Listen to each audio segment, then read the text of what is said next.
Hello students, welcome back to my commerce classes. आज की इस वीडियो में हम ऑर्गेनाइजेशन में चैप्टर 5 के पार्ट 2 में इम्पोर्टेंस ऑफ ऑर्गेनाइजेशन के बारे में स्टडी करेंगे।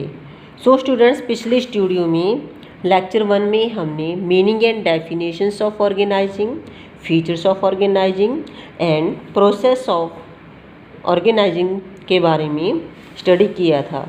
जिन स्टूडेंट्स ने मेरी वो वीडियो नहीं देखी है तो प्लीज़ पहले आप उस वीडियो को सीन कर लें। तो हाँ जी, इम्पोर्टेंस ऑफ ऑर्गेनाइजेशन किसी भी जो है कंपनी में, बिजनेस में ऑर्गेनाइजिंग की जो है इम्पोर्टेंस या बेनिफिट्स क्या होते हैं। Organising is the mechanism of management. Organizing plays a vital role in any business enterprises. Organisation जो है एक मैनेजमेंट का एक इंजन की तरह होता है। मैकेनिज्म इंजन की तरह मीन्स जैसे कि किसी भी गाड़ी के लिए सबसे पहले हम उसके इंजन को देखते हैं कि उसका इंजन जो है कितना जो है अच्छा है, ताकि जो है हमारी गाड़ी लंबे समय तक चल सके और हम जो है अपने जो है टारगेट पर पहुंच सकें। सो इस प्रकार जो ऑर्गेनाइजिंग भी जो है हमारे मैनेजमेंट में एक इंजन की तरह काम करता है। अगर हमारे मैनेजमेंट की, हमारी बिजनेस की जो ऑर्गेनाइजिंग है वो बहुत अच्छे होएगी, यानी कि हमने हर व्यक्ति को जो है उसकी जो है काम के अकॉर्डिंग, उसके जो है कैपेबिलिटी के अकॉर्डिंग, उसके कैपेबिलिटी के अकॉर्डिंग जो है उसको वर्क जो है दिया होगा, तो जो है हमारी जो है ऑर्गेनाइजेशन जो है उसमें जो है काम बहुत अच्छे से होगा और स्पेशलाइजेशन भी इंक्रीज होगी। Organising plays a vital role in any business. Organisation जो है किसी भी एंटरप्राइजेस में, बिजनेस एंटरप्राइजेस में बहुत महत्वपूर्ण रोल अदा करता है। इम्पोर्टेंस ऑफ ऑर्गेनाइजेशन, जैसे कि मैं आपको डायग्राम के थ्रू बताती हूँ कि इसकी ऑर्गेनाइजेशन में क्या महत्व है। First of all, benefits of specialisation. Benefit of specialisation में कि जब हम जो है वर्कर्स को काम उनके स्पेशलाइजेशन, उनके जो है कैपेबिलिटी के अकॉर्डिंग देते हैं, सौंपते हैं, तो वहाँ पे स्पेशलाइजेशन होती है। Clarity in working relationship. Number 3, optimum utilization of resources, adaptions of change, effectiveness जो है आपके पास एडमिनिस्ट्रेशन होएगी, बेटर कोऑर्डिनेशन होएगा और डेवलपमेंट पर्सोनल भी होएगा। हाँ जी, तो हम डिस्कस करते हैं। First of all, benefits of specialisation. Organising leads to systematic allocations of jobs amongst the workforce. Organising जो है हमें क्या बताता है कि हमने जो है सिस्टमेटिक वे दसता है कि हमने जो है वर्कफोर्स में जो है जॉब्स को कैसे एलोकेट करना है। Second, this reduce the workload and increase productivity. क्योंकि हम जो है हर एक वर्कर को, हर एक एम्प्लॉय को उसकी कैपेबिलिटी के अकॉर्डिंग, उसके इंटरेस्ट के अकॉर्डिंग जो है काम डिवाइड कर देते हैं, जिससे कि उनका जो है वर्कलोड भी कम हो जाएगा और जो है हमारी प्रोडक्शन भी जो है इंक्रीज होएगी, increase productivity. Repetitive performance of a particular task allows a worker to gain experience in that area।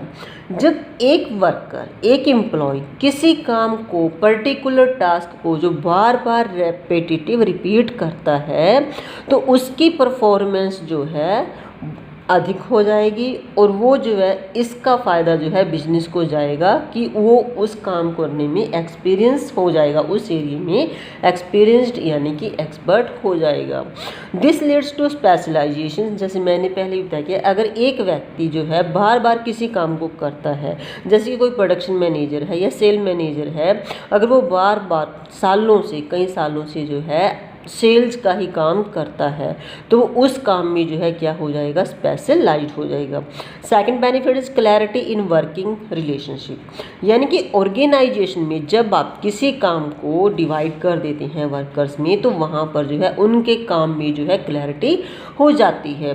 Organising helps in establishment of working relationship, यानी कि ऑर्गेनाइजेशन जो है आपके पास वर्कर्स में जो है वर्कर्स एंड एम्प्लॉयज़ में एंड मैनेजमेंट में, ऑल लेवल ऑफ मैनेजमेंट में जो है अच्छा रिलेशनशिप जो है एस्टेब्लिश करने में हेल्प करता है। This clarity lines of communication and specify who is to report to whom, और इसमें ये भी क्लैरिफाई किया जाता है कम्युनिकेशन एंड स्पेसिफाई कि कौन वर्कर, कौन एम्प्लॉय किसके प्रति जो है किसको उसने रिपोर्ट करनी है, कम्युनिकेट किसको करना है, कौन उसका बॉस है, किससे उसने जो है आदेश लेने हैं। This helps to remove difficulties in transfer of information and instructions, और ये जो है आपकी जो भी आपने अपनी जो अपनी इंफॉर्मेशंस हैं और इंस्ट्रक्शंस जो हैं किसको जो है आपने देनी है, इस डिफ़िकल्टी को भी है आपको जो है दूर करता है, क्योंकि कई बार जो है वर्कर्स को, एम्प्लॉयज़ को यही नहीं पता चलता कि हम जो है किसके प्रति जो है रिस्पॉन्सिबल हैं, आंसरेबल हैं, तो इसका हाँ जी। Third is the optimum utilization of resource. Students, मैंने पहले भी आपको बताया कि ये एक ऐसा जो है बेनिफिट है आपके जो कि मैनेजमेंट में किसी भी बेनिफिट्स में आपका यूज़ हो सकता है। It helps in proper wastage of all material, usage of all material, financial and human resources, यानी कि ये जो है जो आपके पास रिसोर्सेज और प्रोडक्शंस हैं उनको जो है प्रॉपर यूटिलाइज करने में हेल्प करता है। जैसे कि आपके पास all material, financials and human resources, चाहे वो आपके पास ह्यूमन रिसोर्सेज है, चाहे फाइनेंशियल्स हैं, चाहे रॉ मटेरियल है। The proper assignment of work जो है अवॉइड्स ओवरलैपिंग एंड कन्फ्यूजन्स, यानी कि अगर आप वर्कर्स को जो है प्रॉपर असाइनमेंट देते हैं, प्रॉपर काम जो है डिवाइड करते हैं, तो वो जो है ओवरलैपिंग और कन्फ्यूजन को ख़त्म कर देता है। It prevents duplications of work and wastage of resources, यहाँ पर जो है आप जो है रिसोर्सेज की वेस्टेज नहीं होएगी और काम की डुप्लीकेशंस भी नहीं होएगी। डुप्लीकेशंस का मतलब है कि कोई भी वर्कर जो है अपने बॉस को जो है मना नहीं कर सकता, यानी कि डुप्लीकेट काम, यानी कि ये नहीं है कि वो ये नहीं कह सकता कि मुझे जो है दूसरे बॉस से काम मिला है कि मैंने इस करके नहीं किया। Number 4 is adaptations to change. अब जहाँ पर चेंज की बात आ जाती है तो that is the dynamic. It helps the organisation structure to be suitable, modify and revise according to the changes in external environment. ये जो है हमें जो ऑर्गेनाइजेशन जो है स्ट्रक्चर जो है ये सूटेबल, यानी कि जब भी हमारे पास एनवायरनमेंट में एक्सटर्नल एनवायरनमेंट चेंजेस होते हैं तो उसको मॉडिफाइड और रिवाइज करने में हेल्प करता है। It provide stability to the enterprises for continuous survival. ये जो है बिजनेस को सर्वाइव करने में कॉन्टीन्यूस जो है स्टेबिलिटी बनाकर रखता है, प्रोवाइड करता है। तो स्टूडेंट्स, एक्सटर्नल एनवायरनमेंट जैसे कि मैंने पहले भी बताया कि आपके पास ये बाहर से भी कोई हो सकते हैं, जैसे कि फैशन में चेंजेस हो सकती है, गवर्नमेंट की कोई पॉलिसी चेंज हो सकती है, तो उसको जो है ऑर्गेनाइजेशन को उसके अकॉर्डिंग अपने चेंजेस कर लेने चाहिए। Number 5 is effective administrations. Organizing provided a clear descriptions of jobs and related duties.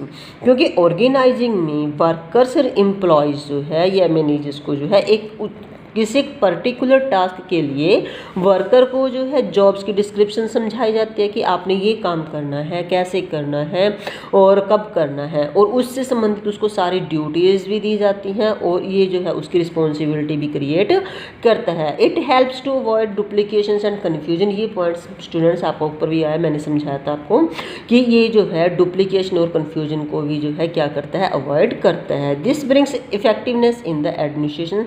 अगर आपका जो है एडमिनिस्ट्रेशन इफ़ेक्टिव तभी होएगा जब जो है आप अपने वर्कर्स को जो है एम्प्लॉयज़ को उसकी जो है कैपेबिलिटी के अकॉर्डिंग, उसके काम की स्किल के अकॉर्डिंग जो है उसको वर्क जो है असाइन करेंगे। तो इस ये जो है एडमिनिस्ट्रेशन की इफेक्टिवनेस को भी लाता है। Number 6 better coordination. A good organisations divide the activities in such A way that activities of different departments जो है बिकम्स कोऑर्डिनेशंस। यानी कि ऑर्गेनाइजेशंस में हम जो है अपनी एक्टिविटीज़ को इस वे से जो है डिवाइड करते हैं ताकि जो है डिफरेंट डिपार्टमेंट में जो है कोऑर्डिनेशन बना रहे। जैसे कि डिफरेंट कोऑर्डिनेशंस डिपार्टमेंट, जैसे कि आपका प्रोडक्शन डिपार्टमेंट, परचेज डिपार्टमेंट, आपका सेल्स डिपार्टमेंट और आपका जो है मार्केटिंग डिपार्टमेंट जो है सभी में जो कोऑर्डिनेशन बना रहे। Development of personnels, this is the last importance of the organisation, development of personnel मतलब यहाँ पे आपके पास मैन पावर्स आ जाएंगी। Organisation increase creativity amongst the जो है मैनेजर्स। ऑर्गेनाइजेशन जो है मैनेजर्स के बीच जो है एक्टिविटी जो है क्रिएटिविटी जो है उसको इंक्रीज करते हैं।